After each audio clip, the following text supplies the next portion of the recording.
क्यों छोड़ी CPI? Cricket का मैच जो है बैडमिंटन के रैकेट से नहीं खेला जा सकता है। टुकड़े टुकड़े गैंग, उसमें अब आप भी हैं, क्योंकि जेएनयू में आप भी पढ़े हैं। नहीं, अगर ये लॉजिक एक्सटेंड करेंगे तो फिर एस जयशंकर और निर्मला सीतारमण भी जेएनयू से पढ़ी है। वो भी है। क्या स्टेटस है उस मुकदमे का? गृह मंत्रालय उनके पास है, दिल्ली पुलिस उनके पास है, इसमें कोई जो है कार्रवाई आगे नहीं बढ़ी। सारा जो नेम और फेम है वो एक्चुअली बीजेपी का दिया हुआ है, बदनाम करने के लिए ही सही, ठीक है, नाम तो उन्होंने ही गढ़ा है। कन्हैया कुमार वर्सेस मनोज तिवारी, कभी मिले आप मनोज तिवारी से? कि अगर वो कहते हैं कि वो बिहारी हैं तो उनको मेरे ऊपर हमला नहीं करवाना चाहिए था। पिछले दिनों आपके ऊपर माला पहनाने के बाद हमला हुआ, वो आप कह रहे हैं कि मनोज तिवारी ने करवाया?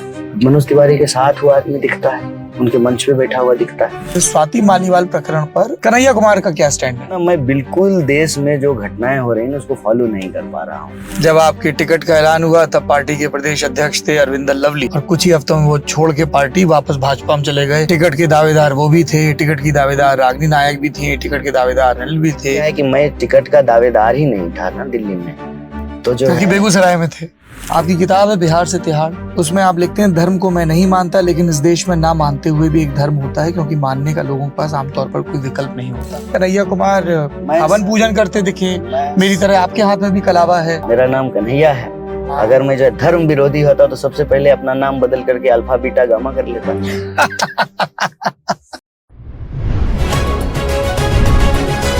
लल्लन टॉप चुनाव यात्रा पावर्ड बाय मंगलदीप, प्रार्थना की महक प्रार्थना के बाद भी, एंड को पावर्ड बाय टेक्नोस्पोर्ट। प्रार्थना की महक प्रार्थना के बाद भी।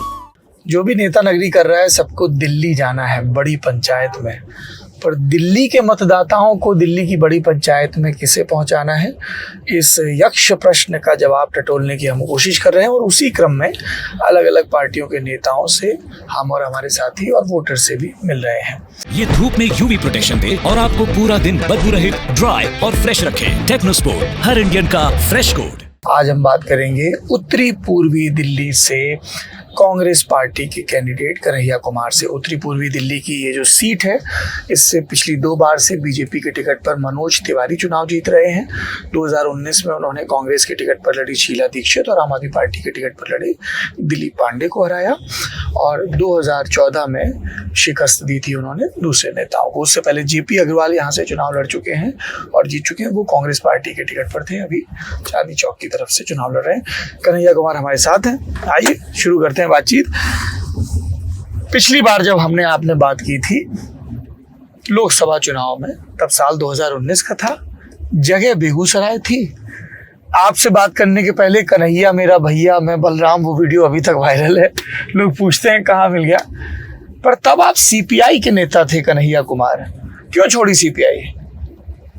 सीपीआई तो हमने जो है तकरीबन 2 साल पहले ही छोड़ दी जी। बहुत पुरानी बात हो गई, और इस बात को मैंने कई बार जवाब दिया कि मेरी एक logical understanding main stream politics में आने के बाद ये बनी कि क्रिकेट का मैच जो है बैडमिंटन के रैकेट से नहीं खेला जा सकता है।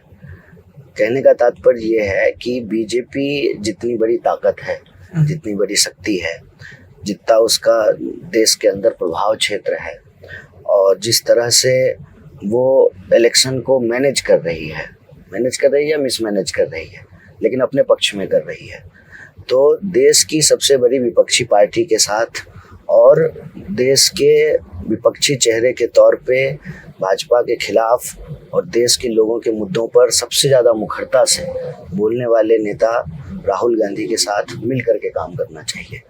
क्योंकि गठबंधन धर्म में कई बार क्या होता है कि गठबंधन होता है, कई बार नहीं होता है, लेकिन इस बार तो अच्छी बात है कि गठबंधन हुआ और हम गए बेगूसराय जा कर के वोट करके आए इंडिया अलायंस के पक्ष में, और यहाँ भी जो है लेफ्ट के लोग जो है हमारे पक्ष में कैंपेन कर रहे हैं।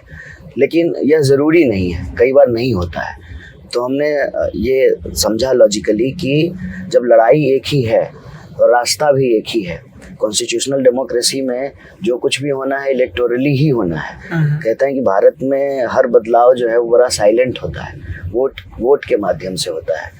इस देश में जो बड़ी बड़ी राजनीतिक घटनाएं हुई वो बड़ी चुपचाप और शांत तरीके से हुई। जैसे इक्वल वोटिंग राइट जो है उसके लिए कोई मूवमेंट नहीं हुआ था, कॉन्स्टिट्यूशन बना और हो गया। तो इसी राजनीतिक समझ से, और हमारा सीपीआई से जो है कोई उस तरह का मतभेद, लड़ाई या दुराव, इस तरह की कोई चीज़ नहीं हुई। और हम उम्मीद करते हैं कि उनके कार्यकर्ता भी मेहनत करें और वो कोशिश करें कि वो आगे बढ़ें और जो है अपने पार्टी संगठन का विस्तार दें। हो सकता है कि मैं अपने आप को उसमें अनफिट पाता हूँ, शायद मेरी जो क्षमता है उसमें उतना प्रभावी नहीं है, उपयुक्त। आप ये कह रहे हैं, पर सीपीआई के आपके दोस्त कहते हैं कि आप अति महत्वाकांक्षा के शिकार, आप बिहार की स्टेट यूनिट के प्रेसिडेंट बनना चाहते थे, जब इसके लिए राजी नहीं हुए तब आपने पार्टी छोड़ दी। ये भी कहा जा रहा था कि आप जेडीयू में जाने की संभावनाएं टटोल रहे थे। अशोक चौधरी से आपने मुलाकात की, आप पार्टी कार्यालय गए सीपीआई के, आपने वहाँ के सचिव इंदु भूषण वर्मा के साथ मारपीट की, और इसीलिए डी राजा और अतुल अंजान का टारगेटेड बयान है आपके खिलाफ। देखिए, जब आप पार्टी छोड़ते हैं तो आपके खिलाफ कुछ कहा जाता है, लेकिन आप जो है मेरा एक भी स्टेटमेंट जो है उस पार्टी के खिलाफ दिखा दीजिए। हमने आज तक कुछ नहीं कहा है। ठीक है, उनकी तरफ से जो बात कही गई हमने कभी उसकी तफसीस नहीं की, जांच नहीं की, लेकिन महत्वाकांक्षा वाली जो बात है, महत्वाकांक्षी लोग तो भाजपा में जाते हैं, कांग्रेस छोड़ करके भाजपा में जाते हैं। तो मैं कांग्रेस में आया हूँ जो पार्टी विपक्ष में है, जो पार्टी हारी हुई है। तो ये जो महत्वाकांक्षा वाली बात है ना, ये तर्कपूर्ण लगता नहीं है। बाकी आरोप तो आरोप हैं ना, हम जो है मारपीट करने वाले व्यक्ति हैं। आप भी जेएनयू से पढ़े हैं, कहाँ हमारे राजनीतिक कल्चर में मारपीट होती है। हर बात को जो है बातचीत से संवाद से सुलझाया जाता है। क्या है ना कि लीडरशिप के ऊपर ये सवाल होता कि आप उसको क्यों नहीं रख पाए, तो स्वाभाविक रूप से वो उन्होंने मेरे कंधे डाल दिया। मैं जो है बड़े हर्ष से जो है इस विष को स्वीकार कर लिया, और मुझे ये लगा कि लाखों जो कार्यकर्ता हैं, जो कैडर हैं, उनको जो लॉजिक दिया गया है उनको रहने देते हैं। इसका जो है खंडन करने का ज़रूरत नहीं है, और कामना करते हैं कि वो अच्छा करें, बेहतर करें। और आरोप जो है जो बेचारे लगाए, अब वो हमारे बीच भी नहीं है। हम शांति की कामना करते हैं उनके लिए। हम यही कह रहे हैं कि राजनीति जो है ना गतिशील धारा है, चलती रहती है, और उसमें व्यक्तिगत जो है मतभेद की कोई जगह नहीं होती है। वैचारिक पहलू पे जो है राजनीतिक निर्णय होना चाहिए। वैचारिक पहलू में जो है इंडिया अलायंस के पार्ट हैं वो लोग, फिर जो है इस तरह की बात अगर वो आपको कह रहे हैं तो मैं बड़ा आश्चर्यजनक तरीके से। आप कह रहे हैं व्यक्तिगत नहीं होना चाहिए, पर it's bloody personal between you and Tejashwi Yadav. आप कुछ भी बोल रहे हैं प्रेस कॉन्फ्रेंस में, वो कुछ भी बोल रहे हैं, साफ तौर पे दिखता है। बेगूसराय में आप पिछली बार चुनाव लड़े, तब भी उन्होंने अपना कैंडिडेट बैक नहीं किया। इस बार लेफ्ट का कांग्रेस का अलायंस है, पर साफ तौर पे पटना से सूत्रों ने कहा कि एक पप्पू यादव, दूसरा कन्हैया कुमार, दो नामों पर तेजस्वी यादव राजी नहीं हो रहे थे, जबकि कांग्रेस आपको वहीं से लड़ाने पे अड़ी थी। क्या हुआ बेगूसराय में? देखिए, अव्वल तो मैं जो कहता हूँ वो मेरी समझदारी है। मतलब हमने कहा कि राजनीति व्यक्तिगत नहीं वैचारिक होना चाहिए, ये हम समझते हैं। लेकिन ये जरूरी तो नहीं है ना कि हम जो समझते हैं वही सबसे सही चीज़ है और सबको वही करना चाहिए। हर किसी का राजनीति में जाने का, राजनीति को समझने का, राजनीति को अपने अनुकूल व्यवहार करने का अपना आधार होता है। हम उसमें नहीं जा रहे हैं, लेकिन हम कह रहे हैं कि देश में एक बड़ी लड़ाई है। लड़ाई एक सीट बचाने की नहीं है, लड़ाई अपने आप को जो है संसद भवन में पहुंचाने की नहीं है। संघर्ष इस बात का है कि पिछले 10 सालों में जिस तरह से लोकतंत्र का जो आधारभूत स्तंभ है उसको परिवर्तित करने का प्रयास किया गया है। संविधान रहेगा, चुनाव होंगे, तो सीट के लिए झगड़े होते रहेंगे। यह प्रक्रिया तो पारदर्शी तरीके से चलते रहना चाहिए। इसीलिए हमारे सामने बड़ा लक्ष्य है। वो लक्ष्य है संसदीय प्रणाली को बचाने का, वो लक्ष्य जो है खुद को संसद में पहुंचाने का नहीं है। सवाल मेरा तेजस्वी यादव पर था। क्या सोचते हैं आप उनकी पॉलिटिक्स के बारे में? क्यों आप लोगों की पटरी नहीं बैठ रही है? देखिए, तेजस्वी कब मिले थे आप आखिरी बार? कब बात हुई थी? लास्ट में मिले। कहानी भी चलती है कि तेजस्वी फोन किए, कन्हैया ने खुद फोन नहीं उठाया, किसी सहयोगी ने उठाया, कहा जी बात करते हैं अभी। क्या सत्य है इन सब के? अच्छा, वो तो जो है व्यवहारिक समस्या है। वो तो आप भी कई बार फोन करते हैं तो हम नहीं उठाते। हम तो देखिए पत्रकार हैं, हम तो सब नेताओं को फोन करेंगे वो जब बात करें, है ना? पर वो नेता है। नहीं, मुझे नहीं लगता है कि इतनी छोटी सी बात पे जो है कोई राजनीतिक निर्णय लेता है। बड़ी बात बता दीजिए। लास्ट हम मिले थे इंडिया अलायंस की रैली में। उससे पहले भारत जोड़ो न्याय यात्रा जब पहुंची बिहार में, तो हम लोग साथ में थे जब हमारी यात्रा बिहार से गुजर रही थी। फ्रेम में साथ थे? नहीं, कई बार आंदोलन में भी साथ रहे हैं। हाँ। मुजफ्फरपुर बालिका कांड जब हुआ था, दिल्ली में जो है एक बड़ा विरोध प्रदर्शन हुआ था जंतर मंतर पर, तो हम लोग साथ में थे। वो आंदोलन में जो है आखिरी बार हम लोग वहाँ थे। बाकी जो है राजनीतिक कार्यक्रमों में मिलते रहते हैं।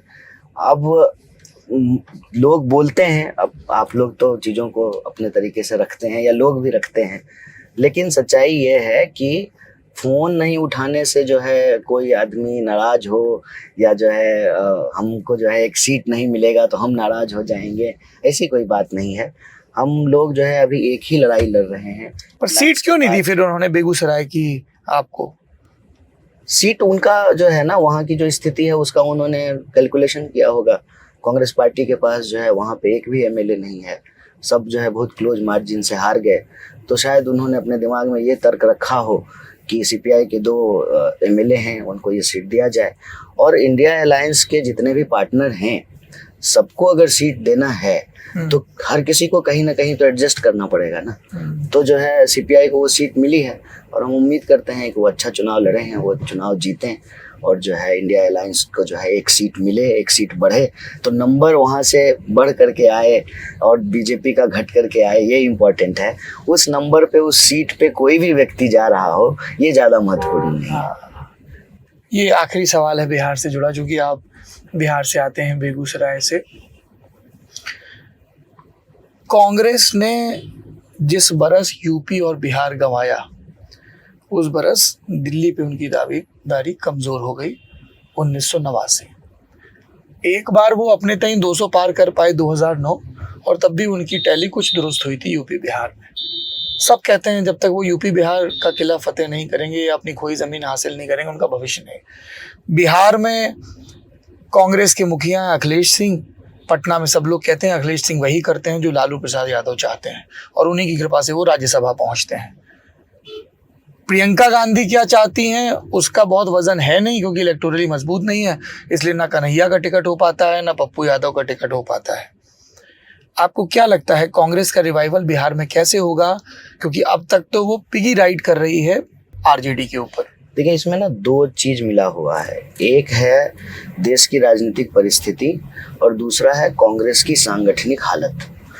देश की राजनीतिक परिस्थिति ऐसी है कि कांग्रेस पार्टी ने इस बार ये निर्णय लिया कि एक भी सीट नहीं देगा ना, तब भी अलायंस में रहेंगे। वो इसलिए कि जहाँ पे रीजनल पार्टी मजबूत है उनको हम ड्राइविंग सीट पे रखें, उनको जो है हम फ्रंट से लीड करने दें, और कांग्रेस पार्टी की जो भी सांगठनिक हालत और स्थिति है उसमें हम सहयोग करें।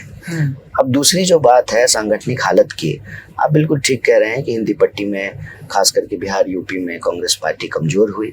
जो पुराने धुरंधर महारथी थे कांग्रेस पार्टी के, बहुत सारे लोग जो है वो छोड़ करके भाजपा ज्वाइन कर लिए या रीजनल पार्टियों में चले गए। तो उसका असर दिल्ली पर भी पड़ा, क्योंकि पूर्वांचल के लोग भारी तादाद में जो है बिहार यूपी के लोग दिल्ली में रहते हैं और अब एक डिसाइडिंग फैक्टर बन चुके हैं। तो कांग्रेस पार्टी अपने संगठन को दुरुस्त करे, ये दूसरी प्रायोरिटी है। अभी जो देश की हालत है कि देश की स्थिति दुरुस्त हो, ये पहली प्रायोरिटी है। संगठन की जो कमियां हैं और जो उसकी मजबूती है उसको फिर देख लेंगे, और उसमें राजनीति खत्म तो हो नहीं रही है 2024 में, तो 2024 हो जाए, बाद की जो है बाद में देखेंगे। और कांग्रेस पार्टी भी यह बात मानती है कि हमको बिहार और उत्तर प्रदेश में अपने संगठन की स्थिति मजबूत करनी है। इसीलिए पिछले विधानसभा चुनाव में उत्तर प्रदेश में प्रियंका जी के नेतृत्व में कांग्रेस पार्टी बहुत मजबूती से चुनाव लड़ी। चूँकि हम वहाँ पे मेन कंटेंडर बीजेपी के नहीं बन पाए, नैरेटिव में सपा जो है मेन कंटेंडर थी, तो आपने देखा होगा कि एंटी बीजेपी वोट का ध्रुवीकरण जो है वो उनके साथ रहा और वोट परसेंटेज काफ़ी नीचे चला गया। लेकिन बिहार की बात कर लें या यूपी की, दोनों ही जगह कांग्रेस की बहुत ज़बरदस्त राजनीतिक संभावना है, क्योंकि जब आप सामाजिक समीकरण को देखेंगे तो कांग्रेस पार्टी एक ऐसी पार्टी है वो कोएलिशन ला सकती है जो बीजेपी को हराने में सक्षम है। मतलब जो टेस्टेड है, ट्रस्टेड है और कई दशकों तक इस देश की राजनीति में रहा है और बहुत प्रभुत्वशाली तरीके से रहा है। तो कांग्रेस पार्टी धीरे धीरे जो है अपने सांगठनिक चीज़ों को दुरुस्त करेगी, लेकिन ये दूसरी प्राथमिकता। आप कह रहे हैं कांग्रेस पार्टी सांगठनिक चीज़ों को दुरुस्त करेगी। जब आपके टिकट का ऐलान हुआ तब पार्टी के प्रदेश अध्यक्ष थे अरविंदर लवली, और कुछ ही हफ्तों में वो छोड़ के पार्टी वापस भाजपा में चले गए। टिकट के दावेदार वो भी थे, टिकट की दावेदार रागिनी नायक भी थी, टिकट के दावेदार अनिल भी थे। ये लंबी फेहरिस्त है। आपके प्रदेश अध्यक्ष ही नहीं टिक रहे हैं, बीच चुनाव में चले गए छोड़ के। देखिए, हमने कहा कि ये दोनों दो बात है, सांगठनिक हालत और देश की राजनीतिक हालत। जी, अरविंदर लवली क्यों गए? कुछ बोला उन्होंने आपको? मीटिंगों में मुलाकात हुई थी आपकी? हाँ, बड़ी अच्छी मुलाकात हुई, बड़ी कॉर्डियल मुलाकात रहती थी हमेशा। जैसी तेजस्वी के साथ रहती है वैसी, या उससे भी ज्यादा कॉर्डियल? नहीं, तेजस्वी के साथ भी कॉर्डियल रहती है। बताइए, अरविंदर लवली से क्या बात रही? नहीं, देखिए, मेरा क्या है कि मैं टिकट का दावेदार ही नहीं था ना दिल्ली में, तो जो क्योंकि है बेगूसराय में थे। बेगूसराय में भी हम दावेदार नहीं थे। ये बात हम कई बार स्पष्ट कर चुके हैं कि राजनीति मेरे लिए कलेक्टिव चीज है, पर्सनल चीज नहीं है। पर्सनल जिस दिन हो जाएगा ना, मैं आपको ऑन कैमरा कह रहा हूँ, मैं राजनीति में रहूंगा ही नहीं। मतलब इतना थैंकलेस जॉब है ये, जिसमें आप अपनी पर्सनल सारी चीजों को सेक्रीफाई आपको करनी पड़ती है। चाहे आपको पढ़ने का शौक हो, लिखने का शौक हो, घूमने का शौक हो, पेंटिंग का शौक हो, हर चीज को आपको सेक्रीफाई करना पड़ता है। और यही पावर पॉलिटिक्स की काट छांट, ठीक है, पॉजिटिविटी निगेटिविटी, मेरे मूड और टेम्परामेंट के हिसाब से अगर मैं पर्सनल डिसीजन ले पाता तो मैं राजनीति में होता ही नहीं। एक कलेक्टिव रिस्पॉन्सिबिलिटी है ये। 2019 में भी सीपीआई ने तय किया, खुद से कैंडिडेट नहीं बन गया जाके। हम हमेशा से जो है ऑफिशियल कैंडिडेट रहे, निर्दलीय कहीं जाकर के चुनाव नहीं लड़े। तो ऑब्वियसली पार्टी का एक प्रोसेस होता है, डिसीजन मेकिंग होता है। उस निर्णय की प्रक्रिया में पार्टी कलेक्टिवली सामूहिक रूप से ये निर्णय लेकर के मुझे प्रत्याशी बना दी, तो वहाँ चुनाव लड़े। और जब इस पार्टी में है तो इस पार्टी ने भी उसी प्रक्रिया को फॉलो करके जब यहाँ उम्मीदवार बना दिए तो यहाँ चुनाव लड़ रहे हैं। और हम जीवन भर राजनीतिक जीवन में पार्टी संगठन के जो सामूहिक फैसले हैं उसी के अनुरूप जो है काम करते रहेंगे। पार्टी कल को जो है मुझे कोई और जिम्मेदारी देगी तो मैं किसी और जिम्मेदारी का निर्वहन करूंगा। कैसी जिम्मेदारी? दिल्ली का प्रदेश अध्यक्ष? नहीं, हम कह रहे हैं कि दिल्ली का प्रदेश अध्यक्ष की जिम्मेवारी दे या एआईसीसी के बाहर जो है ना गेट खोलने और बंद करने की जिम्मेवारी थी। राजनीतिक संगठन में कोई काम बड़ा नहीं होता है। कांग्रेस पार्टी जब बनी तो कांग्रेस पार्टी के बड़े बड़े लीडर जो बहुत अच्छे कुल खानदान से आते थे, जमींदार के बच्चे थे, वो भी कांग्रेस पार्टी का अखबार बेचा करते थे गलियों में घूम करके। तो जब आंदोलन से पार्टी बनती है तो उसका ये रूपरेखा रहती है। जब पार्टी बहुत दिनों तक सत्ता में रह जाती है तो सारा झगड़ा जो है कुर्सी का ही होता है। और मेरा मानना है कि जो लोग छोड़ के जा रहे हैं ना कांग्रेस पार्टी, तो वो अभी संगठन को खुद से ज़्यादा महत्व नहीं देते। और रही बात अब अमरिंदर लवली जी की, तो मेरी वजह से क्यों छोड़ के जाएंगे? वो तो पहले भी चले गए थे, तब तो मैं कांग्रेस पार्टी में था भी नहीं। तो मुझे लगता है कि राजनीति की जो एक समझ धीरे धीरे लोगों में भी बन रही है या बनाई जा रही है, और जिस तरह से राजनीति में हम लोग ट्रेंड हुए हैं उसमें बेसिक डिफरेंस ये है कि पॉलिटिक्स हमेशा सामूहिक होना चाहिए, हमेशा जो है समाज के लिए होना चाहिए। व्यक्तिगत महत्वाकांक्षा, व्यक्तिगत लाभ या जो है व्यक्तिगत पर्सनल पावर, उसी का नतीजा है कि राजनीति आज इस स्तर पे चली गई है कि सुबह में किसी और पार्टी में है, शाम में किसी और पार्टी में चले गए, रात में फिर किसी और पार्टी में पहुंच गए, रात को जो है अपनी पार्टी के बारे में प्रशंसा करके सोए, सुबह में जो है अपनी पार्टी को गाली देने लगे। पता नहीं, कहते हैं कि जो है कई दशकों से जो है पार्टी में है। और जब देश का संकट है, कांग्रेस का एग्जिस्टेंस क्या है इस देश में, इस देश के लोगों की जो सवाल हैं उसको लेकर के लड़ना, पूरी की पूरी यात्रा कहाँ से शुरू होती है? देश को आज़ादी दिलाने से शुरू होती है, देश बनाने से शुरू होती है। देश के अंदर जो भी कुछ आधारभूत चीज़ तैयार हुआ उसमें कांग्रेस पार्टी की भूमिका है। उसको छोड़ करके सिर्फ और सिर्फ एमपी एमएलए के लिए जो लोग सोचते हैं उनके लिए आना जाना लगा रहता है। ये एक कन्हैया कुमार लंबी बहस है कि देश को आज़ादी दिलाने के आंदोलन में जुड़ी जो कांग्रेस थी और अब जो सत्ता की प्रतिस्पर्धा कर रही कांग्रेस है, उसमें कांग्रेस को वही बनना पड़ेगा। हाँ, कितना फर्क है, क्योंकि नेहरू जी के ज़माने से ही कई कद्दावर नेता कांग्रेस छोड़कर जाने लगे थे। पर वो डिबेट फिर कभी। आप उत्तरी पूर्वी दिल्ली से चुनाव लड़ रहे हैं, कई विपक्षी दबी ज़बान में और कई खुली ज़बान में पूछ रहे हैं कि यहीं पे जब दंगे हुए थे उत्तरी पूर्वी दिल्ली में और इतने लोग मारे गए थे, तब कन्हैया कुमार कहाँ थे? मैं बिहार में था। 2018 में मेरी पीएचडी सबमिट हुई और पीएचडी जुलाई में सबमिट करके मैं बिहार चला गया। मैं बिहार ही रहने लगा था। जब उत्तरी पूर्वी दिल्ली में यह दर्दनाक घटना हुई, उस वक्त भी मैं बिहार में था। और शायद आपको क्यों याद होगा, कोई इतना बड़ा आदमी नहीं है कि आप मेरा रूटीन फॉलो करें। उस वक्त हम बिहार में जनगण मन यात्रा निकाल रहे थे और उसी प्रक्रिया में जो है व्यस्त थे जब दिल्ली में जो है विरोध प्रदर्शन हो रहे थे। और उसके बाद भी जो है हमारा दिल्ली बहुत कम आना जाना होता था, मतलब हम दिल्ली छोड़ चुके थे। वापस हम दिल्ली आए हैं जब हम कांग्रेस पार्टी ज्वाइन किए। सीपीआई के सांगठनिक संरचना में भी मैं जो है उनकी राष्ट्रीय कार्यकारिणी का सदस्य था, लेकिन ज़्यादा समय देश के दूसरे हिस्सों में घूमता रहता था संगठन के काम से। और अभी भी कांग्रेस पार्टी की जो सांगठनिक संरचना है उसमें मैं राष्ट्रीय समिति का सदस्य हूँ, NSY का नेशनल इंचार्ज हूँ। स्वाभाविक रूप से दिल्ली काफ़ी आना जाना होता है, लेकिन दिल्ली में रहना वो JNU के बाद से उस तरह से हो नहीं पाया है। क्योंकि दिल्ली में हमारा अपना कोई घर नहीं है और पता जो है हमारा बेगूसराय ही है। वोट भी देखिए हमारा बेगूसराय में ही है, तो वहीं जाकर के वोट देते हैं। उत्तरी पूर्वी दिल्ली की जनता कहेगी क्या भरोसा, ये चुनाव के बाद फिर चले जाएंगे, ये तो कही रहेगी वोट सब बेगूसराय। नहीं, उत्तरी पूर्वी दिल्ली की जनता जो है यह बात बखूबी समझती है कि ये पार्षदी का चुनाव नहीं है, ये MLA का चुनाव नहीं है, ये देश का चुनाव है। और देश के चुनाव में 7 सीटों पर निर्णय जो है दिल्ली की जनता को लेना है, तो वो देश के हिसाब से लेंगे। दिल्ली में रहना नहीं रहना, क्योंकि मैं अगेन एंड अगेन एक बात कह रहा हूँ कि इसका फैसला संगठन लेगा। और संगठन ने अभी मुझे ये नहीं कहा है कि आप जो है दिल्ली का जो है प्रदेश अध्यक्ष हो जाइए। संगठन को ये लगेगा कि आपको ये जिम्मेवारी करनी है, तो वो जो डिसीजन लेगा उसको फॉलो करेंगे। एक सवाल और आया जनता की तरफ से। आपकी किताब है बिहार से तिहाड़, उसमें आप लिखते हैं धर्म को मैं नहीं मानता, लेकिन इस देश में ना मानते हुए भी एक धर्म होता है, क्योंकि मानने का लोगों के पास आमतौर पर कोई विकल्प नहीं होता। फिर तस्वीरें आती हैं इस चुनाव में कि कन्हैया कुमार एक ही लाइन लिख लिया हवन करता हूँ। आप तो किताब पढ़े हैं ना मेरी? पढ़े हैं, उस पर प्रोग्राम किया है। तो मेरा रिसर्चर आपका एक ही लाइन लगता है, निकाल लिया। क्योंकि वो ऑपरेटिव पार्ट है। हमेशा जजमेंट का ऑपरेटिव पार्ट होता है ना, उस पे कंट्रोवर्सी बनाई जा सकती है जी। क्योंकि मार्क्स की वो लाइन एक लाइन निकाल ली, धर्म अफीन वाली, और उसी को बाकी सारी चीजें छोड़ दी जाती। तो क्या स्टैंड है? कई लोग ये जानना चाहते हैं कि कन्हैया कुमार हवन पूजन करते दिखे, मेरी तरह आपके हाथ में भी कलावा है। मैं सर्व धर्म संभाव में विश्वास करने वाला व्यक्ति हूँ। धर्म का अर्थ है मेरे लिए निर्बल को शक्ति देना, विश्व में शांति होना, प्राणियों में सद्भावना होना। धर्म के नाम पे जो राजनीति होती है वो नहीं होना। धर्म और राजनीति को बिल्कुल अलग अलग रखना। धर्म जो है वो आपका वैयक्तिक कर्म है, और उसमें जो है आध्यात्म का स्थान श्रेष्ठ होना चाहिए।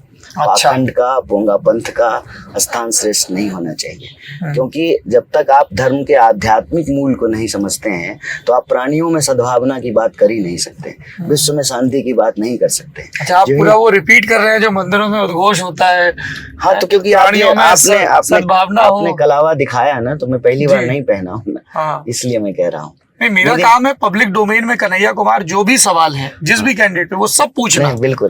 तो मेरी माँ तो धार्मिक है जी। हम एक धार्मिक परिवार में पैदा हुए। मेरा नाम कन्हैया है। अगर मैं जो धर्म विरोधी होता तो सबसे पहले अपना नाम बदल करके अल्फा बीटा गामा कर लेता।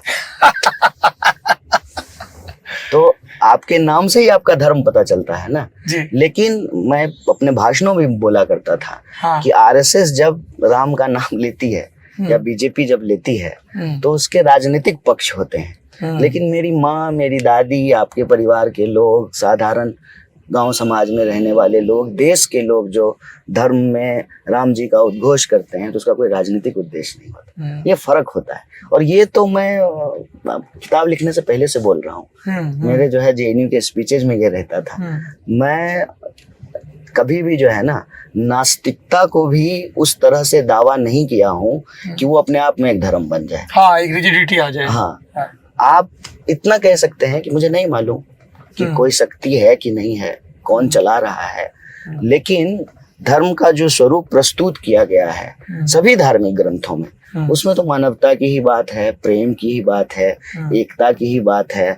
तो फिर ये धार्मिक पहचान के आधार पर समाज को बांटने तोड़ने का काम कौन लोग कर रहे हैं? आप तो हमको ये फर्क की बात कर रहे हैं। बीजेपी का जो सबसे बड़ा चार्ज रहता है कन्हैया कुमार के खिलाफ, उनके तमाम मंत्री भी अपनी स्पीचेस में बार बार बोलते हैं प्रधानमंत्री भी, गृह मंत्री, पार्लियामेंट गृह में, मंत्री, सब राजनीतिक भाषणों में। टुकड़े टुकड़े गैंग। उसमें अब आप भी हैं, क्योंकि जेएनयू में आप भी पढ़े हैं। अगर ये लॉजिक एक्सटेंड करेंगे तो फिर एस जयशंकर और निर्मला सीतारमण भी जेएनयू से पढ़ी है, वो भी हैं, इसीलिए तो जवाब दिया। अमिताभ कांत भी वहीं से हैं। इसीलिए तो जेएनयू के वाइस चांसलर ने इस पे स्टेटमेंट दिया ऑफिशियली। अभी कुछ महीने पहले आया था। अभी जेएनयू के वाइस चांसलर ने कहा कि मैं आरएसएस परिवार में पैदा हुई, आरएसएस की समर्थक हूँ, आरएसएस के विचारों को मानती हूँ, लेकिन हमारी यूनिवर्सिटी के बारे में जो यह बात कही जा रही है टुकड़े टुकड़े गए, ये गलत है। हमारी यूनिवर्सिटी के बच्चे ऐसे नहीं हैं और कभी ऐसे नहीं थे, कभी ऐसा माहौल नहीं था। ये जो है राजनीतिक कारणों से जो है ये छवि करने की कोशिश की गई है। क्या स्टेटस है उस मुकदमे का? मुकदमा तो उस पे सेडिशन जो है, चार्जशीट सबमिट की थी दिल्ली पुलिस ने। दिल्ली पुलिस का, मैं इसको आपको टाइमलाइन बता दूं, 2016 में ये मुकदमा हुआ, फरवरी में। उसके बाद जो है हर बार ये, मतलब 8 साल से ये झूठ बोल रहे हैं, ये कोई आज नहीं बोलना शुरू किया है, तब से बोल रहे हैं। जबकि पहला जो एफआईआर किया था पुलिस ने, उसमें मेरा नाम भी नहीं था, और पुलिस की जो डायरी है उसमें साफ साफ उन्होंने कहा कि कुछ अनआइडेंटिफाइड लोग थे, नकाबपोश थे, किसी भी जेएनयू के स्टूडेंट का नाम नहीं लिया। जो सच आज जेएनयू की वाइस चांसलर आरएसएस का समर्थक होते हुए बोल रही है, कुछ अनआइडेंटिफाइड लोग थे। जबरदस्ती बाद में जो है वो इस आधार पर सिर्फ मेरी अरेस्टिंग कर ली गई कि मैं जेएनयू का प्रेसिडेंट हूँ। तो गांव में चोरी हो गई तो आप प्रधान को पकड़ लेंगे कि चोर को पकड़ेंगे? तो इसीलिए यह मुकदमा जो है प्रथम दृष्टया ही फर्जी लगा, और तुरंत जो है कोर्ट ने मुझे बेल दिया।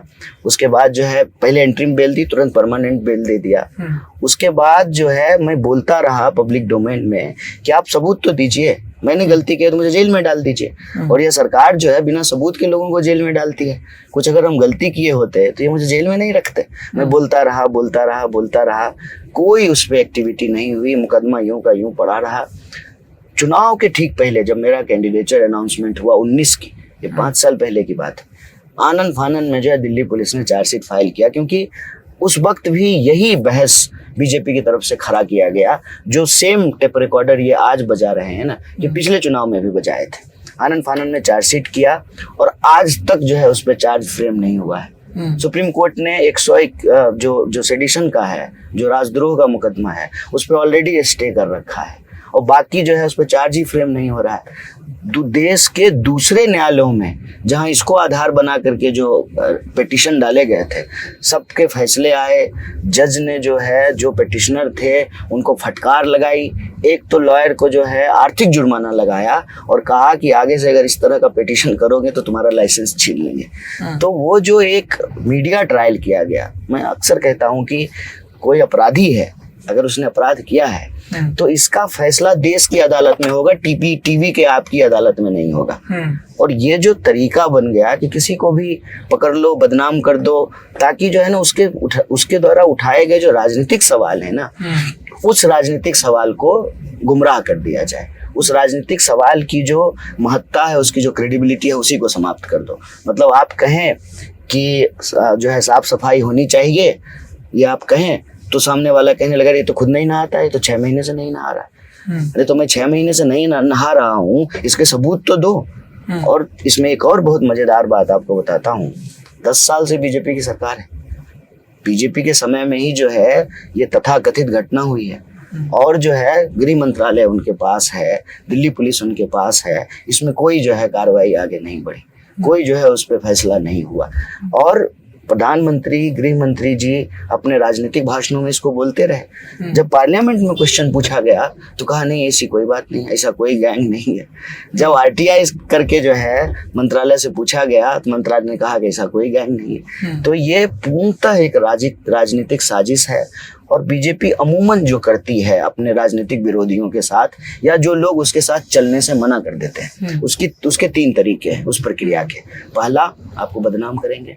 अगर आप बदनामी से नहीं डरे, ठीक है, तब जो है आपके ऊपर फिजिकल जो है हमला करेंगे, अटैक कराएंगे। अगर आप उससे भी नहीं डरे तब आपको खरीदने का प्रयास करेंगे। और हमारा तो जो है 2 स्टेज चल रहा है। हमारे तो कई साथी जिनको टुकड़े टुकड़े गैंग कहा जाता था, तो तीसरे जो है स्टेज पे पहुंच गए हैं और भाजपा ज्वाइन कर लिया है। आपको याद होगा कि हार्दिक पटेल को जो है टीवी डिबेट में इसी तरह से टुकड़े टुकड़े गैंग का कहा जाता था। आपके बगलगीर ही थे कई डिबेट्स में तो। हाँ, और जो है वो बीजेपी से कांग्रेस के कार्यकारी अध्यक्ष हुआ करते थे। अब वो बीजेपी के अध्यक्षों के पार्टी छोड़ने की एक परंपरा बिल्ड हो रही है कांग्रेस में। शैला राशिद आपकी सहयोगी थी जेएनयू में। नहीं, वो तो आप जेएनयू में रहे हो तो आपको मालूम है कि पार्टी तो सबका अलग अलग था जी। वो उस वक्त आयशा यूनाइटेड लेफ्ट था। नहीं, हम आप एआईएसएफ में थे। हाँ, हम आमने सामने चुनाव लड़े थे। हाँ। एक दूसरे के खिलाफ चुनाव लड़े थे। हाँ। लेकिन वो हमारे साथ यूनियन में थी उस वक्त। जनसेक थे वो। नहीं, वो वाइस प्रेसिडेंट। मैं प्रेसिडेंट था, वो वाइस प्रेसिडेंट थी। एबीवीपी का लड़का सौरभ शर्मा वो ज्वाइंट सेक्रेटरी था। और रामा नागा वो जो है जनरल सेक्रेटरी था। अच्छा, रामा नागा का मुझे पता नहीं। सौरभ शर्मा प्रोफेसर हो गए जेएनयू में और जो है वार्डन हो गए उसी हॉस्टल के, ब्रह्मपुत्रा हॉस्टल के, जहाँ मैं रहा करता था। शैला राशिद अपने ट्वीट्स के लिए मशहूर हैं। वो बहुत खुल के नरेंद्र मोदी सरकार की नीतियों का समर्थन करती हैं। हाँ। और कहती हैं कि ग्राउंड लेवल पे बदलाव हुआ है, बाकी जो कहा जा रहा है वो सब ऐसे ही है। उनके ऊपर जो है और भी मुकदमे हुए। तो मैं यही कह रहा हूँ कि आप इतना कुछ बदल गया 8 साल में। वही आप जो है जिसको आरोप जिसके ऊपर लगा रहे हैं, जिसके बारे में दिन रात भला बुरा कह रहे हैं, वही व्यक्ति आपकी पार्टी में आ जाता है तो आप जो है यह बात बोलना बंद कर देते हैं। इसीलिए मैंने कहा कि आप भी टुकड़े टुकड़े गैंग हो जाएंगे। आप सरकार से क्रिटिकली सवाल करें, अगर देखा ये तो जेएनयू वाला अपना सवाल पूछते रहेंगे, भाजपा हो कांग्रेस हो। हमारा धर्म यही है ना, जो सत्ता में है या सत्ता के दावेदार हैं उनसे प्रश्न पूछना। इसको बुरा लगे और बुरा लगेगा तो आप देख, आप मैं कह रहा हूँ दावे से ये बात कह रहा हूँ कि आपको कमेंट में यही कहता होगा ये तो जेएनयू वाला है, ये तो टुकड़े टुकड़े गैंग है। कई लोग ये भी कहते हैं ये जेएनयू से पढ़ के आए हैं, पढ़ने में अच्छे होंगे क्योंकि जेएनयू देश का सर्वश्रेष्ठ विद्यालय है। वो तो सरकार भी कहती है। हाँ, ऐसे ही दाखिला थोड़ी हो जाता है। सरकार ही कहती है। और सरकार जो है हमेशा जो है बेस्ट यूनिवर्सिटी का हर साल अवार्ड देती है। 3-3, 4-4 लोगों को जो है सेंट्रल मिनिस्टर बना करके रखा है। नोबेल लॉरिएट निकल रहे हैं। तो वही मैं कह रहा हूँ कि आप अपने राजनीतिक लाभ के लिए, लोगों का ध्यान भटकाने के लिए किसी भी इंसान के ऊपर बेवजह आरोप लगाते हैं, नकली वीडियो चलाते हैं। एक बहुत जेन्युइन क्रिटिसिज्म भी होता है जेएनयू का, वो ये है कि ठीक है वहाँ वामपंथ हो, दक्षिणपंथ हो, सब हो, पर फरवरी 2016 का एक प्रसंग ये भी है कि वहाँ पे जो सेपरेटिस्ट माइंडसेट के लोग हैं, अब वो कैंपस के बाहर से आए, कैंपस के अंदर के थे, नकाबपोश थे। नहीं, कैंपस के अंदर के नहीं थे, बाहर के थे। पर हर इंक्वायरी में सामने पर उन्होंने जेएनयू को चुना इस तरह के विरोध प्रदर्शन के लिए। No country without post office का वो सब करके, जो उनकी पोयम है उससे शीर्षक उठा के किसी भी कैंपस में जाके कोई भी व्यक्ति नकाब पहने हो, नकाब उतारे हो, भारत तेरे टुकड़े होंगे का नारा लगा कैसे सकता है? मतलब इस देश की अखंडता के लिए आप अक्सर अपने उसमें कहते हैं कि मैं फौजी परिवार से आता हूँ, मैं फौजी परिवार से आता हूँ, मेरे ससुर ने फौज में सेवा की है दशकों तक इस देश के लिए ना, और ना भी हो फौजी परिवार से। मेरे परिवार से तो शहादत हुई है। जी, वही मैं कह रहा हूँ कि हम लोग ना भी फौजी परिवार से आते हैं, जो भी इस देश का नागरिक इस देश में आस्था रखता है वो ये नारे बर्दाश्त नहीं करेगा। तो विचार की गुंजाइश रहे, पर आपको लगता है कि जेएनयू में एक अल्ट्रा लेफ्ट नक्सल उसको डिस्कस करना या उसको किसी भी तरीके से जस्टिफाई करना या इस तरह का सेपरेटिस्ट माइंडसेट, इसकी गुंजाइश बनती है? देखिए, नैरेटिव में क्या होता है ना कि जब आपकी यूनिवर्सिटी में एक लिबरल स्पेस हो, तो ये दुनिया भर में देखा गया है, तो जो नॉन पार्लियामेंट्री फोर्स होता है, जिसको हम कहते हैं, जिसको संसदीय प्रक्रिया में भरोसा नहीं है, उसके लिए एक स्पेस जो है नैरेटिव में बनता है। लेकिन आप तो इतने साल से वहां रहे हैं, वो नैरेटिव में स्पेस होना एक बात है, लेकिन जेएनयू में आपको लगता है कि कोई धार्मिक नारा जो है कभी कोई लगाता था, किसी भी चीज का। तो जब पोलराइजेशन सोसाइटी का होता है तो काउंटर और काउंटर पोलराइजेशन होता है, और वो नैरेटिव में चूंकि एकेडमिक स्पेस रहता है कि आप जो है क्रिटिकली सोचिए, क्रिटिकली बात कीजिए, तो कई बार जो है उस लिबरल स्पेस का लोग मिसयूज करने की कोशिश करते हैं। लेकिन जेएनयू वो जगह है जहाँ से आप एनडीए की डिग्री देते हैं। मैं जेएनयू का प्रेसिडेंट था, जो है तीनों सेना के प्रमुख, मतलब टॉप पोस्ट होल्डर जो है हमारी एकेडमिक काउंसिल की मीटिंग में आके बैठते हैं। तो अटेंड करता था, वो आकर के बैठते हैं। आप जानते हैं कि जो हमारा चीफ सिक्योरिटी स्टाफ होता है CSO, वो हमेशा से जो है आर्मी से वॉलंटियर रिटायरमेंट हम लेके लोग के आया, समय चीमा साहब हुआ करते ठीक है, थे। और परमानेंटली जो है वहाँ पुलिस का जो है बीट स्टाफ होता है, और जो है एजेंसियों की नजर रहती है, क्योंकि बाहर के लोग भी वहाँ पढ़ने के लिए आते हैं। तो कहीं भी कोई भी वर्ल्ड क्लास अगर यूनिवर्सिटी हो तो वहाँ नैरेटिव में इस तरह का स्पेस जो है, अगर लिबरल है तो कुछ जो है उस तरह के व्यू पॉइंट के लोग भी एकेडमिक स्पेस में रहते हैं। लेकिन ये कहना कि यूनिवर्सिटी कोई जो है यूनिवर्सिटी के लोग संविधान वाइस पसेरी ना तो हाँ, ये अच्छा ये खतरनाक भी है। मान लीजिए कि अगर यूनिवर्सिटी सत्य को क्वेश्चन नहीं करेगी तो फिर नया सत्य उजागर कैसे होगा, नई बहस कैसे खड़ा होगी। और बात तो बहस तक ही है ना। यूनिवर्सिटी आया है पढ़ने के लिए, लोग पढ़ करके बाहर नौकरी करने के लिए जाएगा, कोई जा करके जो है आतंकवादी बनने थोड़ी जाता है, कोई इतिहास नहीं है। तो ये बात हम लोगों को समझनी पड़ेगी कि यूनिवर्सिटी के अंदर एक लिबरल स्पेस होता है, बहस की गुंजाइश होती है, और उस स्पेस पे कई बार जो है ना, और संसदीय प्रक्रिया में भरोसा रखने वाले या संसदीय प्रक्रिया में भरोसा नहीं रखने वाले लोग भी उस एकेडमिक स्पेस में अपनी बात रखते हैं। लेकिन यूनिवर्सिटी जो है वो भारत के संविधान की जो मूल चीजें हैं उसी के अनुरूप काम करती है। मैं जब प्रेसिडेंट था तो मैं भी 15 अगस्त में झंडा फहराता था, मैं भी 26 जनवरी में झंडा फहराता था। आपकी रिस्पॉन्सिबिलिटी है, कॉन्स्टिट्यूशनल रिस्पॉन्सिबिलिटी है, जिसको आप डिलीवर करते हैं। और कोई भी सामान्य आदमी इस देश में रहने वाला इस देश की एकता और अखंडता के खिलाफ क्यों बात करेगा। लेकिन जो बहस है और दुनिया भर की, आप मुझे कह रहे हैं आप भारत में सेपरेटिस्ट, इजराइल और फिलिस्तीन से फिर क्या लेना देना है, वो भी बहस होती है। कोई खास लेना देना तो नहीं है ना, लेकिन उसकी भी बहस होती है। या अमेरिका और वियतनाम से क्या लेना देना है। लोग पुराने यूनिवर्सिटी के स्टूडेंट बताते हैं कि जब अमेरिका ने वियतनाम के ऊपर हमला किया तो JNU में नारा लगता था, हमारा नाम तुम्हारा नाम, वियतनाम वियतनाम। तो आप वर्ल्ड क्लास यूनिवर्सिटी में ग्लोबल इश्यूज के ऊपर भी चर्चा करते हैं। अभी भी कोलंबिया यूनिवर्सिटी में और तमाम यूनिवर्सिटीज में बड़ी बहस और प्रोटेस्ट चल रहे हैं इजराइल फिलिस्तीन को लेकर। हाँ, लेकिन वो यूनिवर्सिटी है। यूनिवर्सिटी स्पेस में जो है हर मुद्दे पे, हर विचारधारा पे बहस होना, बातचीत होना, वो एक बात है। यूनिवर्सिटी को आप फिर बनाना कैसा चाहते हैं। यूनिवर्सिटी रेजिमेंट की तरह तो नहीं बन सकती है, लेकिन इसका ये भी मतलब नहीं है कि यूनिवर्सिटी में जो पढ़ने वाले लोग हैं वो देश के कॉन्स्टिट्यूशन का सम्मान ना करें, ये भी ठीक बात नहीं है। और इसी व्यू पॉइंट को मानने वाले ज्यादा लोग हैं। लेफ्ट के लोग भी ऐसे हैं कि जो देश के संविधान में भरोसा करते हैं, संसदीय प्रणाली में। और मुझे बताइए कि जो संसदीय प्रणाली में भरोसा ही नहीं करेगा वो चुनाव में भी हिस्सा नहीं लेगा, वो चुनाव कभी लड़ेगा भी नहीं, जीतेगा भी नहीं।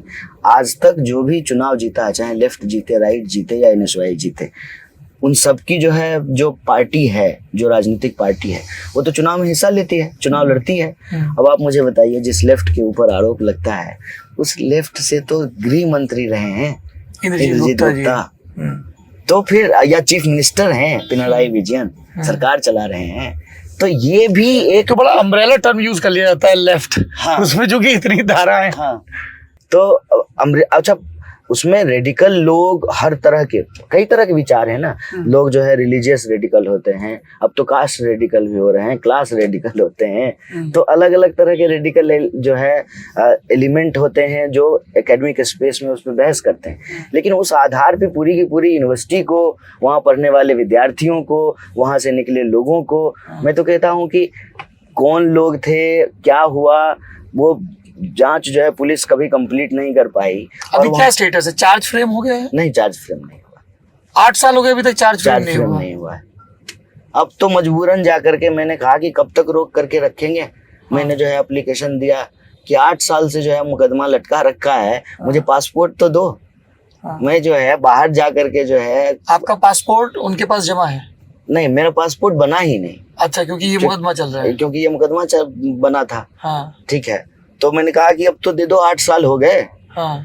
ना जो है फैसला सुना रहे हो, ना केस को खत्म कर रहे हो। बाकी जगह तो केस खत्म हो गए, ठीक है ना।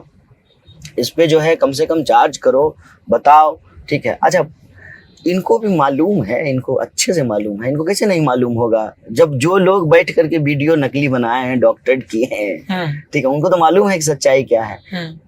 मैं इसीलिए वाइस चांसलर का उदाहरण दिया आपको। वाइस चांसलर तो आरएसएस परिवार से आती हैं, आरएसएस की समर्थक हैं, और वाइस चांसलर को भी मालूम है कि यूनिवर्सिटी की रिपोर्ट क्या कहती है। दिल्ली सरकार ने उस वक्त जो है डिस्ट्रिक्ट मजिस्ट्रेट के नेतृत्व में एक कमेटी बनाई, उसने भी यही कहा कि यूनिवर्सिटी के स्टूडेंट जो है इसमें शामिल नहीं थे। यूनिवर्सिटी के स्टूडेंट का सिर्फ इतना रोल है कि उन्होंने एक प्रोग्राम रखा, उसको जो है फेसबुक पे डाला और वहाँ पे जो है लोग आए, ठीक है, मतलब इतना तक गलती है आप अगर कहें तो प्रोग्राम तो होती है यूनिवर्सिटी में, लोग डालते हैं, लेकिन अगर कोई अनसोशल एलिमेंट कहीं घुसा है नकाब देश विरोधी नारे लगा रहा है, उसके बाद भी एक घटना हुई। एक बार यूनिवर्सिटी में जो है हॉस्टल में रात कर को कुछ नकाबपोश जो है आए और स्टूडेंट के ऊपर हमला किया। उस वक्त की जो प्रेसिडेंट, साबरमती पे हमला हुआ था, आयशी घोष था प्रेसिडेंट, उसका सर फूटा था। उसमें भी नकाबपोश लोग आज तक नहीं मिले। वो नकाबपोश लोग कहाँ हैं? तो मैं यही कहता हूँ कि ये सरकार जो है अपनी ही संस्थाओं के खिलाफ है, अपनी खुद की बनाई संस्था पे। तो ये देश के लिए अच्छा नहीं है, लोकतंत्र के लिए अच्छा नहीं है। जो गलत करता है आप उसके ऊपर बेशक कार्रवाई कीजिए, देश में कानून है, व्यवस्था है, पुलिस है, जांच एजेंसियां हैं, जो भी गलती करता है उसके ऊपर आप कार्रवाई कीजिए। लेकिन राजनीतिक साजिश के तहत, राजनीति से प्रेरित होकर के, ठीक है, किसी आवाज को दबाना। और जानते हैं मेरे खिलाफ असल बात जानते हैं क्या है? इनको नफरत है मेरी पृष्ठभूमि से। इनको नफरत है कि ये जो है 3000 कमाने वाली आंगनबाड़ी का बेटा इतना बोलता क्यों। ये चिढ़ते हैं सिर्फ इस बात से। तो ये तो नहीं कह सकते हैं कि नहीं इसको जो है समर्थन मत करो क्योंकि ये पीएचडी होल्डर है, नहीं इसको समर्थन मत करो क्योंकि यह गरीब है। वो चिढ़ते सिर्फ और सिर्फ इस बात से। अगर मैं कहता हूँ अगर मेरे पास ताकत होती, पैसा होता, हम अरबपति होते तो इनसे नहीं चिढ़ते। ऑन कैमरा जो है मनोज तिवारी मजाक उड़ा रहे थे नोटबंदी का, ऑन कैमरा। उनको क्यों नहीं हटा देती है? कल तक जो लोग बीजेपी को गंदी गंदी गालियां दे रहे होते हैं, चूंकि वो अरबपति हैं, ताकतवर हैं, गले लगा करके जो उसका स्वागत कर लेते हैं। तो चिढ़ असल इनको क्या है कि एक साधारण पृष्ठभूमि से आया हुआ लड़का सरकार के सामने खड़ा होकर के उंगली उठा करके सवाल करता है। एक समानता तो है प्रधानमंत्री नरेंद्र मोदी और कन्हैया कुमार में, दोनों अपनी मॉडेस्ट बैकग्राउंड को अपना एक पॉलिटिकल हथियार बनाते हैं। दिल्ली की बात कर रहे हैं, मुझे ये हथियार तो क्या ही बनाएंगे, सच्चाई है जी। नहीं, वो भी बहुत सामान्य पृष्ठभूमि से आते हैं, वो लगातार ये कहते हैं, इसीलिए और तो वो आपकी पार्टी के नेता को शहजादे कहते हैं। नहीं, इसीलिए जो है ना, जो है मेरी माँ बहुत पहले एक बात पूछी थी, मुझे याद है। बोली कि कहते हैं प्रधानमंत्री जो है गरीब का बेटा है, ठीक है, तो वो जो है गरीबों के खिलाफ क्यों हो जाते हैं? अच्छा, मेरी माँ उतना राजनीति नहीं करती है। आप उस वक्त भी जब मैं जेल गया था उनके बयानों को देखेंगे, बहुत साधारण है, साधारण बात करती है। लेकिन उसके मन में ये लॉजिक आया था कि मतलब कहते हैं जो है गरीब हैं, फिर गरीबों के खिलाफ जो है क्यों? मतलब वो प्रधानमंत्री है ना, वो चाहे तो 5 मिनट के भीतर जो है दूध का दूध पानी का पानी कर दें। लेकिन जो है मंच पे खड़ा होकर के, मेरा रात को टिकट अनाउंस हुआ है, ठीक है, सुबह अपने पहले भाषण में कहते हैं, बताइए, तो चिढ़ की कोई तो वजह होगी ना। या तो चिढ़ की वजह है मैं जिस राजनीतिक विचारधारा में पला बढ़ा तैयार हुआ, ठीक है, उसमें उसको वो पसंद नहीं करते हैं, सवाल पूछने का कल्चर और क्रिटिकल होना। तो देखिए, मैं यूपीएससी की तैयारी करने के लिए 2009 में जब दिल्ली आया था, हिंदी साहित्य जो है मेरा ऑप्शनल हुआ करता था, तो हम कबीर पढ़ते थे। और कबीर के बारे में जो मुझे सबसे इम्प्रेसिव चीज लगता था ना, कि वो लोधी के वक्त में नहीं डर रहे थे। हम कहते हैं कि ये भारत की दर्शन परंपरा है, चिंतन परंपरा है, तो जब कबीर लोधी के वक्त में नहीं डरते थे तो कन्हैया जो है मोदी के वक्त में क्यों डरेंगे?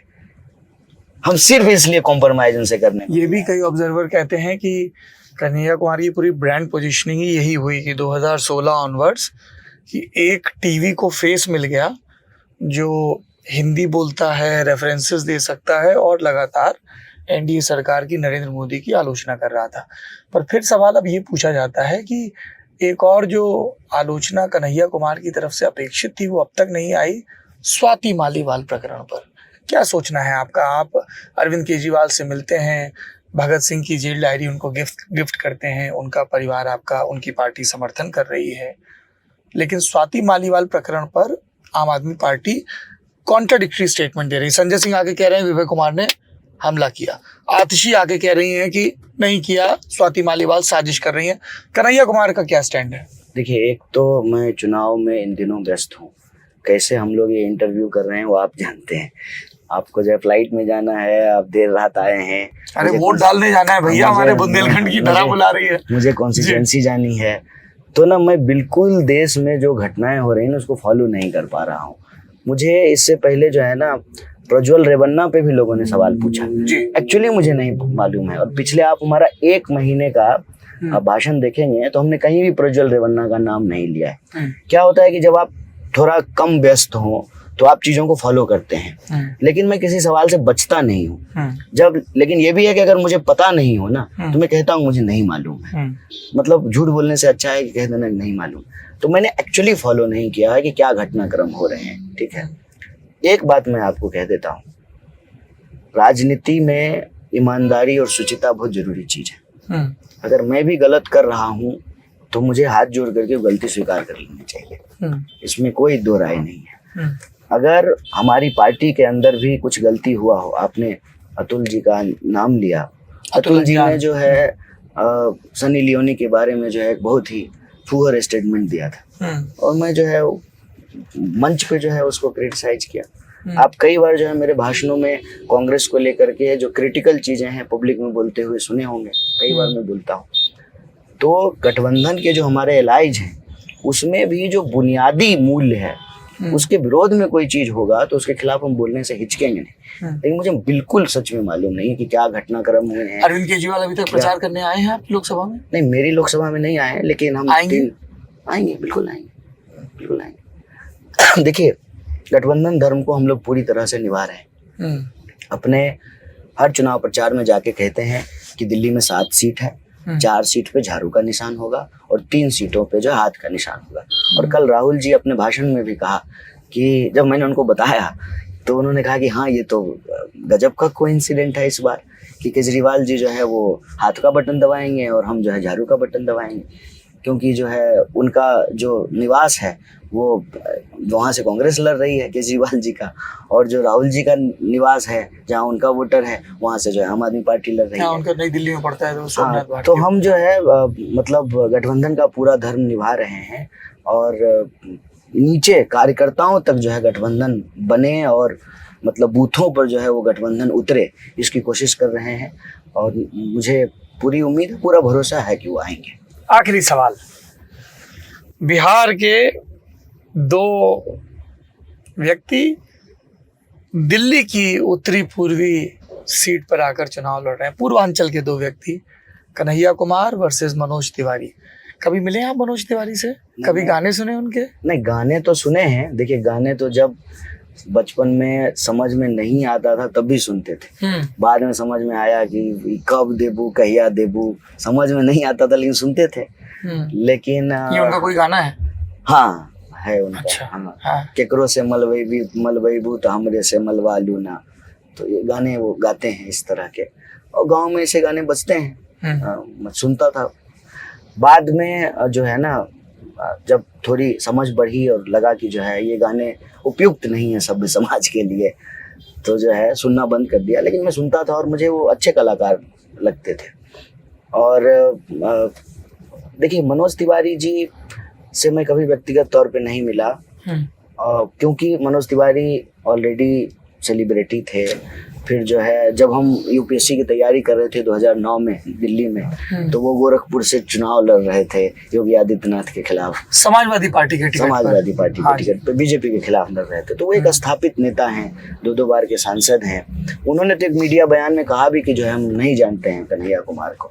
तो मैंने कहा कि नहीं जानते हैं तो फिर आरोप कैसे लगा रहे हैं, बिना जाने आरोप लगा रहे हैं, अपने हर भाषण में आरोप लगा रहे हैं।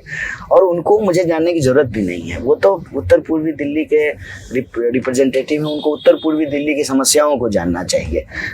तो मैं उनसे कभी नहीं मिला हूँ। रही बात 2 बिहारी की, ये एक बात जो है ना बहुत दुखद जरूर है कि अगर वो कहते हैं कि वो बिहारी हैं तो उनको मेरे ऊपर हमला नहीं करवाना चाहिए था। कम से कम इतना मान रखना चाहिए था अपनी मिट्टी का। पिछले दिनों आपके ऊपर माला पहनाने के बाद हमला हुआ, वो आप कह रहे हैं कि मनोज तिवारी ने करवाया? मनोज तिवारी के साथ हुआ आदमी दिखता है, उनके मंच पे बैठा हुआ दिखता है। इस तरह के असामाजिक तत्व, ठीक है। और मैं तो उसको जो है ना, मतलब गुंडे का भी अपना जो है ना एक कर्तव्य होता होगा, एक नमूना टाइप से जो है, मतलब इस तरह के जो है मतलब कुछ लाइक व्यूज के लिए उस तरह के एलिमेंट का इस्तेमाल करना, उसके साथ बैठना, उसको लेकर के घूमना, तो ये बड़ी दुर्भाग्यपूर्ण है। अगर वो कहते हैं कि वो बिहारी हैं तो कम से कम उस मिट्टी का तो सम्मान करना चाहिए जहाँ पैदा हुए हैं। आप राजनीतिक आरोप लगाइए, आप हमारे सवालों का जवाब दीजिए, और मेरे ऊपर तो आपको आरोप लगाने का कोई जरूरत भी नहीं है। मैं तो अभी आया हूँ 20-25 दिन पहले, आप तो 10 साल से वहाँ रह रहे हैं। 10 काम ही गिना दीजिए कि क्या आपने किया है। तो ये बड़ी जो है ना दुर्भाग्यपूर्ण बात है, जिस तरह से उन्होंने अपने आप को राजनीति में पेश किया और जिस तरह से मैं उनको राजनीतिक विरोधी होना एक बात है, लेकिन मैं उनको कलाकार मानता था। मैं उनको मानता था कि ठीक है, इंसान अपना जीवन का संघर्ष करके। अब नहीं मानते कलाकार? नहीं, अब तो जो है जो कलाकार गाना तो वो गा ही रहे लगातार। नहीं, लेकिन मतलब तो गाना भी जो गा रहे हैं वो समझ में आ रही है कि क्या गाते हैं, और जो उनका व्यवहार है ये बिल्कुल अशोभनीय है। अच्छा, आखिरी प्रश्न, हालांकि मैंने पिछला बोला था, कांग्रेस पार्टी के अंदर बहुत सारे लोग असहज हैं कन्हैया कुमार की राहुल गांधी के साथ बॉन्डिंग देख के। बिहार कांग्रेस के कुछ ज्यादा, और अब उसमें दिल्ली कांग्रेस के लोगों की भी लिस्ट जुड़ गई है। कब मिले आप पहली मर्तबा राहुल गांधी से? राहुल जी से हम 2016 में मिले थे। कहाँ? उनके आवास पे मीटिंग हुई? उनके आवास। अच्छा, उन्होंने मिलने के लिए बुलाया था? हाँ, और हम लोग, हमारा पूरा ये जेएनयू प्रकरण के बाद? हाँ, काफी ऑब्वियसली। हाँ, देखिए, सारा जो नेम और फेम है वो एक्चुअली बीजेपी का दिया हुआ है, बदनाम करने के लिए ही सही, ठीक है, नाम तो उन्होंने ही गढ़ाया है। अब आप बताइए, 543 सीट पे चुनाव हो रहे हैं, प्रधानमंत्री अपने भाषण में अगर किसी एक सीट की चर्चा करेंगे, आप सोचिए ना खुद, यही नई दिल्ली रहते हैं, यमुना के इस तरफ 10 साल लगे हैं प्रधानमंत्री को यमुना को के उस तरफ जाने में। पहली बार उत्तर पूर्वी दिल्ली में गए थे प्रचार करने के लिए, 10 साल में पहली बार। तो जब विधानसभा चुनाव में भी नहीं आए? मुझे नहीं याद है, नहीं ये देखना पड़ेगा ये तथ्य। नहीं, लोकसभा चुनाव में तो मैं गारंटी कह रहा हूँ कि पहली बार आए। मैंने लोगों से पूछा है, हर किसी ने बताया कि पहली बार आए। सबसे मैंने पूछा है, मैंने कोई रिसर्च नहीं किया, लेकिन लोगों के बताए हुए बात पे बता रहा हूँ। और जो है 10 साल लगा उनको वहां पहुंचने में। तो और मतलब रात टिकट अनाउंस हो रहा है, सुबह अपने भाषण में बोल रहे हैं, और जब आप ऐसी बात बोलेंगे तो एक्चुअली जो असामाजिक तत्व हैं, जो गुंडे हैं, आप जो है उनको उनका मनोबल बढ़ा रहे हैं। तभी तो जो है कोई रैली पे गोली चला के भाग जा रहा है, कोई कुछ फेंक के भाग जा रहा है, क्योंकि पता है उनको कि जैसा कि पिताजी जो है उनके ऊपर कोई कार्रवाई नहीं होने देंगे। गृह मंत्री ही जब इस तरह की चीजों में शामिल हो तो क्या कहा जा सकता है। रही बात राहुल जी से मिलने की, तो ऑब्वियसली जेएनयू प्रकरण के बाद मिले थे। हमारा संगठन का एक डेलीगेशन गया था उनसे मिलने के लिए, उन्होंने मिलने के लिए बुलाया था, हम लोग मिले थे, बात हुई। तो पक्की दोस्ती कब हुई? कांग्रेस में आने का फैसला, सीपीआई छोड़ी, ये तो हमने पूछ लिया, वो तो बहुत बात की बात है। हाँ, और मिलते रहे लगातार, संबंध जो है वो कॉर्डियल हो गया, ठीक है, तेजस्वी के साथ जैसे है वैसा। ये देखिए, ये अलग से बयान चलेगा कि जैसे मेरे तेजस्वी यादव के साथ दोस्ताना रिश्ते हैं, वैसे ही राहुल गांधी के साथ। मैं ये ऑन कैमरा बोल रहा हूँ आप। तो जो है थोड़ा सा ये व्यक्तिगत पक्ष है, अमूमन नहीं बताता हूँ। मुझे उस इंसान में एक राजनीतिक व्यक्ति से अलग एक इंसानियत जो होती है ना, वो तब पहली बार महसूस हुई। ये सब घटना होने के कुछ महीने बाद ही, मेरे पिताजी पहले से बीमार थे, फिर उनका देहांत हो गया। तो कोई एक्सपेक्टेशन थोड़ी होता है, आप जा रहे हैं अपने जीवन में लगे हुए हैं, सुख दुख जीवन मरण चलते रहता है। उनका जो है ना, उनके जो है सेक्रेटरी के नंबर से ना मेरे नंबर पे कॉल आया। अलंकार के नंबर से? हाँ, अलंकार जी के नंबर से जी। हाँ, उस वक्त हाँ कॉलिंग का काम, हाँ, अलंकार जी के नंबर से। तो जो है उन्होंने कॉल किया और बात की और कहा कि देखो, मैंने भी जो है अपने पिता को खोया है, बड़ा दुख होता है, लेकिन हिम्मत रखना। और मैं जो है ना पॉलिटिकल आदमी की तरह नहीं, बड़ा भाई समझना, कहीं भी कुछ भी लगे तो जरूर बताना, अलंकार को बताना।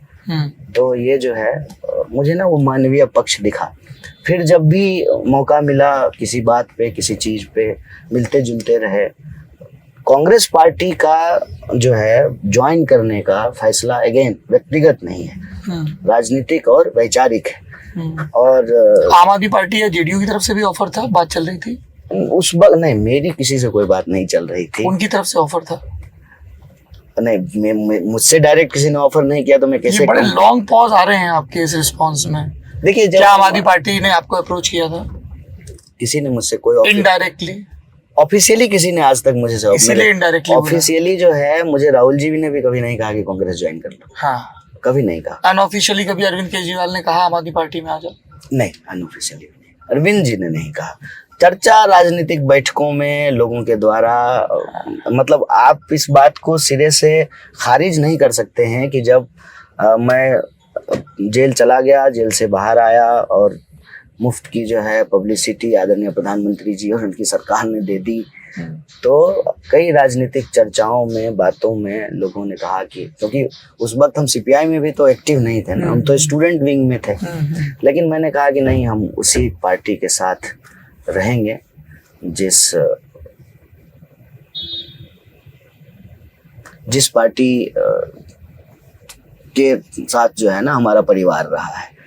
बाद में जब मुख्यधारा की राजनीति में आए, राजनीति को और समझे, यहाँ और वक्त बिताया, तब जाकर के मैंने जो है ये राजनीतिक फैसला लिया और सामूहिक तौर पे कि हम जो है कांग्रेस पार्टी जाएंगे। और फिर हमारे साथ के जो साथी हैं, हाँ जी सर, गाड़ी चेकिंग के लिए रोकवाई। जी चेकिंग करिए, जी आप चेकिंग करिए, हम अपनी बातचीत कंटिन्यू रखें। तो अब जब तक ये गाड़ी चेक कर रहे हैं, क्योंकि विकल्पों की बात हो रही है, एक विकल्प बिहार में प्रशांत किशोर देने की कोशिश कर रहे हैं, जन स्वराज यात्रा निकाल रहे हैं, उसके बारे में भी आपकी राय मैं जानना चाहूँगा। देखिए, उनसे जो है हमारे हमेशा से जो है कॉर्डियल रिलेशन रहे। अगेन, तेजस्वी जी की तरह कॉर्डियल रिलेशन, राजनीतिक संबंध कॉर्डियल ही होते हैं जी, ठीक है, उसको कॉर्डियल ही रखना पड़ता है। हाँ, तो जो है मैं आपको बोल रहा हूँ कि हमेशा से बड़े अच्छे संबंध रहे, बातचीत रहा, और लेकिन 2019 के बाद से, 19 के पहले से नहीं। हमने 2019 का चुनाव लड़ चुका था। 19 का चुनाव लड़ने के बाद ही एक्चुअली मैं मुख्यधारा की राजनीति को और थोड़ा महीन तरीके से जो है ना, या सूक्ष्म तरीके से समझने की हमारी जो है सलाहियत कहिए कि पैदा हुई, आने लगी। तो मैं उनसे बातचीत करता रहा, मिलता रहा। जब हमने कांग्रेस पार्टी ज्वाइन की, उस वक्त जो है उनको भी ज्वाइन करना था जी, ये बातचीत थी कि प्रशांत किशोर कांग्रेस में आधिकारिक रूप से आएंगे। हाँ, मतलब उन्होंने यही कहा कि हम कांग्रेस पार्टी की तरफ कार्यकारी से, अध्यक्ष बन के आएंगे? नहीं, कांग्रेस की तरफ से जो है उनको ये कहा जा रहा था कि आप एज ए एजेंसी जो आप चलाते हैं, आईपैक, हाँ, उसका सर्विस प्रोवाइड कीजिए। उन्होंने कहा कि नहीं, हाँ, अब हम चुनाव लड़वाएंगे नहीं, हम चुनाव लड़ेंगे, और जो है एजेंसी अलग है और हम अलग हैं। हम जो है कांग्रेस पार्टी के साथ एजेंसी के तरफ, कांग्रेस पार्टी चाह रही थी कि उनकी एजेंसी जो है उनके बात साथ बनी नहीं। अब ये तो आपको जो है वो वही बताएं, प्रशांत किशोर से किशोर जी बताएंगे, हम तो क्या बताएं। लेकिन मैं ये कह रहा हूँ कि बातचीत हुई, उन्होंने जो है एक जो प्लान था उसका प्रेजेंटेशन दिया, कई सारे जो है सीनियर कांग्रेस लीडर के सामने। ये फिर उनका निर्णय था कि वो जो है, या बात नहीं बनी या जो हुई वो बताएंगे। लेकिन हमने कहा कि ये 5 राज्यों का चुनाव होना था, ठीक है, ये वक्त है कि इस मुश्किल समय में जो देश में गुजर रहा है और जिस बात के लिए हम लड़ रहे हैं, हमको कांग्रेस पार्टी से जुड़ करके अपनी जिम्मेवारी ले करके, कि ये नहीं कि जो है बीजेपी हार जाए और कांग्रेस हरा दे तो खुश हो जाएं, ठीक है, बीजेपी जीत जाए और कांग्रेस बीजेपी को हरा ना पाए तो फिर कांग्रेस को गाली देने लगे। मैं कहा कि मैं इस धरे से अपने आप को अलग करके रखूंगा, मैं जिम्मेवारी लूंगा सामने से। मतलब हारेंगे तो हमारी जिम्मेवारी, हमारी पार्टी की जिम्मेवारी, जीतेंगे तो जो है हमारी मेहनत, हमारी पार्टी की जिम्मेवारी। जिम्मेदारियों की बात कर रहे हैं कन्हैया कुमार, जो कि उत्तरी पूर्वी दिल्ली से कांग्रेस के लोकसभा प्रत्याशी हैं और सांगठनिक रूप से एनएसयूआई के इंचार्ज हैं, नेशनल इंचार्ज हैं। आपको ये बातचीत कैसी लगी कमेंट बॉक्स में ज़रूर बताइए। संवाद का सिलसिला चलता रहेगा, देखते रहिए ललन टॉक।